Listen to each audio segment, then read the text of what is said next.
अब हम बात करते हैं पोलराइजेशन की एप्लीकेशंस की बच्चों, एप्लीकेशंस ऑफ पोलराइजेशन। हमने पोलराइजेशन कंप्लीट कर लिया है कि पोलराइजेशन क्या होता है, कैटायन के अंदर कम होगा या ज्यादा होगा, एनायन के अंदर कम होगा ज्यादा होगा, ये सब फाइंड आउट कर लिया है। तो आज सबसे पहले बात करेंगे एप्लीकेशंस ऑफ पोलराइजेशन की। तो पहला एप्लीकेशन क्या हो गया, पहला एप्लीकेशन हो गया to determine covalent and ionic character of the molecule, कि कोवेलेंट कैरेक्टर और आयोनिक कैरेक्टर को कैसे फाइंड आउट किया जाएगा वो हम पोलराइजेशन से देखते हैं। देखिए हम बात करें पोलराइजेशन की, जिसे हम आयोनिक पोटेंशियल भी बोलते हैं और चार्ज डेंसिटी भी बोल सकते हैं। तो अगर मैं बात करूं आयोनिक पोटेंशियल या चार्ज डेंसिटी की, वो कोवेलेंट कैरेक्टर के क्या होता है, डायरेक्टली प्रोपोर्शनल होता है। दैट मींस आयोनिक पोटेंशियल और charge density is directly proportional to the covalent character. बात क्लियर है। और अगर मैं बात करूं आयोनिक पोटेंशियल और charge density is inversely proportional to ionic character, that means ionic character के क्या होगा, इनवर्सली प्रोपोर्शनल होगा। तो अगर मैं फॉर्मूला देना चाहूं तो क्या दे सकता हूं, बताइए। अगर मैं फॉर्मूला देना चाहूं तो क्या दे सकता हूं, मैं फॉर्मूला दे सकता हूं ionic potential equals to covalent character upon ionic character. That means covalent character के तो डायरेक्टली प्रोपोर्शनल हो रहा है, बट आयोनिक कैरेक्टर के क्या हो गया, इनवर्सली प्रोपोर्शनल हो गया। और अगर मैं बात करूं कि हम फाई कैसे कैलकुलेट करेंगे, हमें यह तो पता है, अगर हमने फाई कैलकुलेट कर लिया है तो हम उसका कोवेलेंट और आयोनिक कैरेक्टर बता सकते हैं। बट सबसे बड़ी दिक्कत तो यह है कि फाई कैलकुलेट कैसे किया जाएगा। फाई कैलकुलेट करने का भी फॉर्मूला हमने पढ़ रखा है बच्चों, क्या होता है, charge on cation upon size of cation. Charge को अगर उसकी कैटायन की साइज से हम क्या कर दें, डिवाइड कर दें, तो हमें क्या मिल जाएगा, आयोनिक पोटेंशियल मिल जाएगा, या फिर मैं कह दूं कि चार्ज डेंसिटी मिल जाएगा।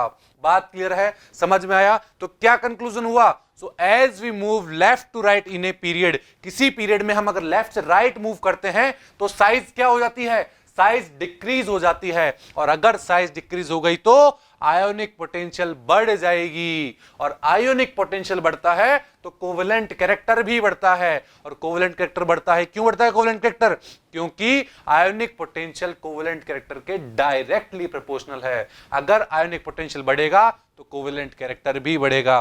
बात क्लियर है, समझ में आया बच्चों कैसे किया मैंने इसको। फॉर एग्जाम्पल मैं बात करता हूं Na+, Mg+2, Al+3, Si+4, ये चार आप देख पा रहे हैं। अगर मैं इनकी बारे में बात करता हूं तो इनमें आप क्या देख रहे हैं कि लेफ्ट से राइट जाने पर क्या हो रहा है, चार्ज इंक्रीज हो रहा है। देखिए यहां पर +1 था, फिर +2 हो गया, फिर +3 हो गया, फिर +4 हो गया। चार्ज क्या हुआ, इंक्रीज हो गया। चार्ज इंक्रीज हुआ है, ठीक है। अगर मैं साइज की बात करूं तो साइज हमने पढ़ रखा है, लेफ्ट से राइट जाने पर क्या होती है, डिक्रीज हो जाती है। साइज डिक्रीज हो जाती है, बिल्कुल।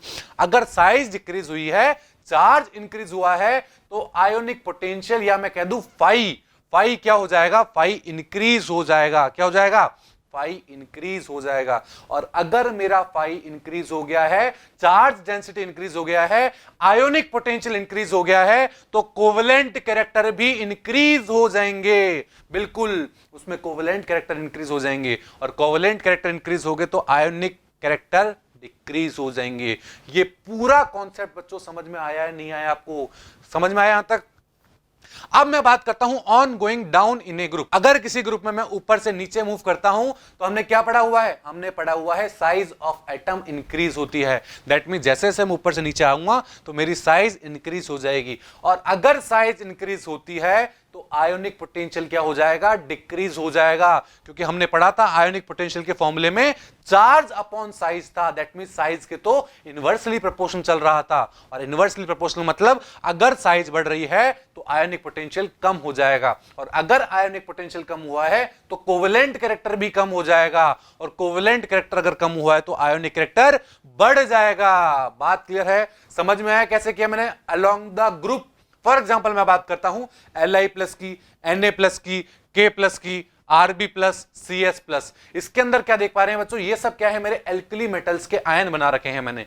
अगर मैं बात करूं इसके अंदर चार्ज की, तो चार्ज क्या होगा, ऊपर से नीचे आने पर चार्ज तो सेम है, चार्ज फिक्स है, सभी में आप देख पा रहे हैं +1 चार्ज है। बात क्लियर है। बट अगर मैं बात करूं साइज ऑफ कैटायन की, तो ऊपर से नीचे आने पर साइज इंक्रीज हो रही है। क्या हो रही है, साइज इंक्रीज हो रही है। साइज इंक्रीज हुआ तो आयोनिक पोटेंशियल जो होगा मेरा फाई जो होगा वो डिक्रीज हो जाएगा, और फाई डिक्रीज हुआ तो कोवेलेंट कैरेक्टर भी क्या होंगे, कोवेलेंट कैरेक्टर भी डिक्रीज हो जाएंगे। तो बात समझ में आई कि कैसे मैंने पोलराइजेशन की हेल्प से, चार्ज डेंसिटी की हेल्प से, या मैं कह दूं आयोनिक पोटेंशियल की हेल्प से कोवेलेंट कैरेक्टर और आयोनिक कैरेक्टर दोनों का पता लगा लिया है। अगर कोवेलेंट कैरेक्टर बढ़ता है तो आयोनिक कैरेक्टर कम हो जाएगा, अगर कोवेलेंट कैरेक्टर कम होता है तो आयोनिक कैरेक्टर इंक्रीज हो जाएगा। यह था पहला एप्लीकेशन पोलराइजेशन का।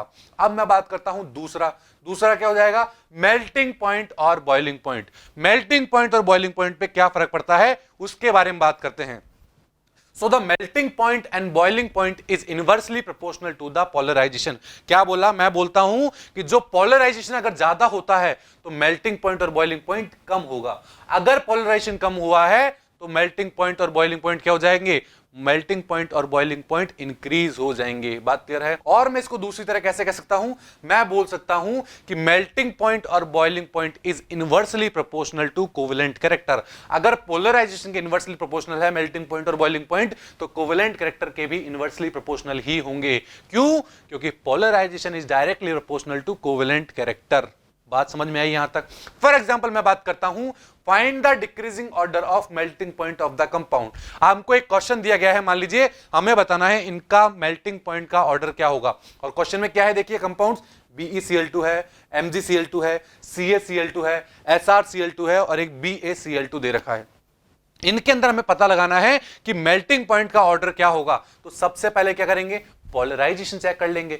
पोलराइजेशन से कोवेलेंट कैरेक्टर का पता लग जाएगा और कोवेलेंट कैरेक्टर का पता लग गया तो मेल्टिंग पॉइंट और बॉइलिंग पॉइंट दोनों का ऑर्डर आ जाएगा। देखिए क्या हो रहा है, जब मैं इधर से इधर मूव कर रहा हूं, BE से लेके BA तक मूव कर रहा हूं, तो साइज ऑफ कैटायन इंक्रीज हो रही है। क्या हो रहा है, साइज ऑफ कैटायन इंक्रीज हो रही है। और अगर साइज बढ़ती है तो पोलराइजेशन कम हो जाता है। कैटायन की साइज अगर इंक्रीज होती है तो पोलराइजेशन कम हो जाता है, और पोलराइजेशन कम हो जाएगा तो कोवेलेंट कैरेक्टर भी क्या होगा, कोवेलेंट कैरेक्टर भी डिक्रीज हो जाएगा, कम हो जाएगा। और हमने पढ़ा था कि मेल्टिंग पॉइंट कोवेलेंट कैरेक्टर के इनवर्सली प्रोपोर्शनल है, और अगर इनवर्सली प्रोपोर्शनल है और अगर कोवेलेंट कैरेक्टर इंक्रीज हुए हैं तो मेल्टिंग पॉइंट इंक्रीज हो जाएगा। और इंक्रीज हुआ है दैट मींस सबसे ज्यादा मेल्टिंग पॉइंट किसका होगा, बताइए सबसे ज्यादा मेल्टिंग पॉइंट किसका होगा, सबसे ज्यादा मेल्टिंग पॉइंट हो जाएगा मेरा BaCl2 का। और सबसे कम मेल्टिंग पॉइंट किसका होगा, सबसे कम मेल्टिंग पॉइंट हो जाएगा BeCl2 का। बात क्लियर है। सेकंड एप्लीकेशन समझ में आई, कैसे निकाला मैंने इसको। अब हम बात करते हैं कलर ऑफ कंपाउंड की। किसकी, कलर ऑफ कंपाउंड की। थर्ड एप्लीकेशन पोलराइजेशन की। तो क्या होगा, if covalent character is increases then the intensity of color is also increases। क्या बोला, मैंने बोला अगर कहीं पर कोवेलेंट कैरेक्टर इंक्रीज हो रहे होंगे तो इंटेंसिटी भी क्या हो जाएगी, इंटेंसिटी भी इंक्रीज हो जाएगी। That means colour intensity is directly proportional to covalent character. क्या बोला, दैट मींस कलर इंटेंसिटी जो हो जाएगी वो डायरेक्टली प्रोपोर्शनल हो जाएगी कोवेलेंट कैरेक्टर की। और we can say that colour intensity is directly proportional to charge density. क्या बोला, कोवेलेंट कैरेक्टर के भी क्या है, डायरेक्टली प्रोपोर्शनल है, और चार्ज डेंसिटी के भी क्या है, डायरेक्टली प्रोपोर्शनल है। ऐसा क्यों, ऐसा इसलिए हुआ है क्योंकि चार्ज डेंसिटी डायरेक्टली प्रोपोर्शनल होता है किसके, कोवेलेंट कैरेक्टर के। बात क्लियर है यहां तक कैसे किया। फॉर एग्जांपल मैं बात करता हूं AgF की, AgCl, AgBr, AgI, इन चारों के बारे में बात करता हूं। तो इन चारों में आप क्या देख पा रहे हैं, साइज ऑफ एनायन इंक्रीज हो रहा है। फ्लोरीन से क्लोरीन, क्लोरीन से ब्रोमीन, ब्रोमीन से आयोडीन आने पर साइज ऑफ एनायन इंक्रीज हो रहा है। और अगर साइज ऑफ एनायन इंक्रीज हो रहा है तो पोलराइजेशन भी क्या हो जाएगा, इंक्रीज हो जाएगा। क्या हो जाएगा, पोलराइजेशन भी इंक्रीज हो जाएगा। और अगर पोलराइजेशन इंक्रीज हुआ तो कोवेलेंट कैरेक्टर बढ़ जाएंगे, और कोवेलेंट कैरेक्टर बढ़ाएगा then the intensity of color is also increases। तो इंटेंसिटी ऑफ कलर भी क्या हो जाएगी, इंक्रीज हो जाएगी। बात समझ में यहां तक। That means if we talk about colour of these salt, then अगर मैं इन जो सॉल्ट बना रखे हैं हमने, इनके कलर की मैं बात करता हूं तो इनका कलर क्या होगा। देखिए अगर मैं AgF की बात करता हूं तो वो मेरा कलरलेस होता है। कैसा होता है, कलरलेस होता है। बट अगर मैं AgCl की बात करता हूं तो वो कैसा होता है, वो व्हाइट कलर का होता है। कैसा, व्हाइट कलर का होता है। अगर मैं बात करूं AgBr की तो वो लाइट येलो कलर का होगा। AgI की मैं बात करता हूं तो वो डार्क येलो कलर का होगा। तो आपने क्या देखा, आपने ये देखा कि जब मैं AgF से लेके AgI की तरफ मूव किया हूं तो आपने क्या देख पा रहे हो कि मेरी कलर की इंटेंसिटी बढ़ती जा रही है। पहले बिल्कुल कलरलेस था और लास्ट में जाते जाते डार्क येलो हो चुका है। दैट मींस जैसे जैसे कोवेलेंट कैरेक्टर इंक्रीज हुए हैं तो उसकी इंटेंसिटी ऑफ कलर भी क्या हो गई, इंक्रीज हो गई है। समझ में आया थर्ड एप्लीकेशन क्या हुआ पोलराइजेशन का। मैं बात करता हूं फोर्थ एप्लीकेशन की, पोलराइजेशन की, कि फोर्थ एप्लीकेशन क्या होगा। फोर्थ एप्लीकेशन होगी हमारी सॉल्युबिलिटी इन पोलर सॉल्वेंट, कि अगर पोलर सॉल्वेंट में किन्हीं मॉलिक्यूल को सॉल्युबल किया जाता है तो वो क्या सॉल्युबल होंगे नहीं होंगे, उस एप्लीकेशन की बात करेंगे हम यहां पर। तो देखिए, solubility is inversely proportional to polarization, और यहां पर मैं सॉल्युबिलिटी की बात कर रहा हूं पोलर सॉल्वेंट के अंदर। तो क्या बोला, solubility in polar solvent is inversely proportional to polarization. That means if polarization increases the solubility of compound is decreases. क्या बोला मैंने, अगर पोलराइजेशन बढ़ रहा होगा तो सॉल्युबिलिटी ऑफ कंपाउंड क्या हो जाएगी, डिक्रीज हो जाएगी इन पोलर सॉल्वेंट। फॉर एग्जाम्पल मैं बात करता हूं वही AgCF, AgCl, AgBr और AgI की। तो इसमें आप क्या देख पा रहे हो, इसमें आप देख पा रहे हो साइज ऑफ एनायन इंक्रीज हो रही है। अगर साइज ऑफ एनायन इंक्रीज हुआ है तो पोलराइजेशन क्या हो जाएगा, पोलराइजेशन भी इंक्रीज हो जाएगा। और अगर पोलराइजेशन भी इंक्रीज हो गया तो कोवेलेंट कैरेक्टर इंक्रीज हो जाएंगे, और कोवेलेंट कैरेक्टर इंक्रीज हो गए तो सॉल्युबिलिटी इन पोलर सॉल्वेंट क्या हो जाएगी, डिक्रीज हो जाएगी। क्योंकि हमने पढ़ा था polarization is inversely proportional to solubility in polar solvent. ऐसे भी बोल सकते हैं और ऐसा भी बोल सकते हैं कि solubility in polar solvent is inversely proportional to polarization, एक ही बात है। बात समझ में आई। तो क्या बोला हमने सॉल्युबिलिटी इन पोलर सॉल्वेंट में, इसमें हमने ये बोला कि अगर पोलराइजेशन बढ़ रहा होगा तो पोलर सॉल्वेंट में सॉल्युबल होने की टेंडेंसी कम हो जाएगी। बात समझ में आई यहां तक। तो ये था हमारा फोर्थ एप्लीकेशन। फिफ्थ एप्लीकेशन में बात करता हूं solubility in non polar solvent. किसके अंदर, नॉन पोलर सॉल्वेंट के अंदर क्या होता होगा, तो solubility in non polar solvent is directly proportional to polarization. वहां पर डायरेक्टली प्रोपोर्शनल होता है बच्चों सॉल्युबिलिटी। बात क्लियर है। That means if polarization increases the solubility of compound is also increases. अगर किसी के अंदर पोलराइजेशन इंक्रीज हो रहा है तो solubility in non polar solvent is also increases. बात समझ में यहां तक।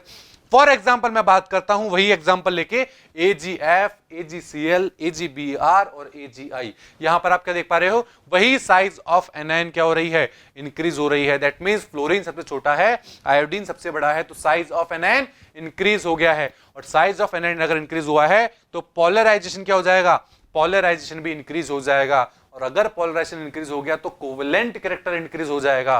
और अगर कोवेलेंट कैरेक्टर इंक्रीज हुआ है तो solubility in non polar solvent क्या हो जाएगा, वो भी इंक्रीज हो जाएगा। बात समझ में आई कि कैसे किया मैंने, क्या चीज कर लिया मैंने पोलर सॉल्वेंट के अंदर सॉल्युबिलिटी की बात कर ली है और नॉन पोलर सॉल्वेंट के अंदर भी सॉल्युबिलिटी की बात कर ली है कि कैसे हम उसको पोलराइजेशन से निकाल सकते हैं। तो ये थी हमारी फिफ्थ एप्लीकेशन पोलराइजेशन की।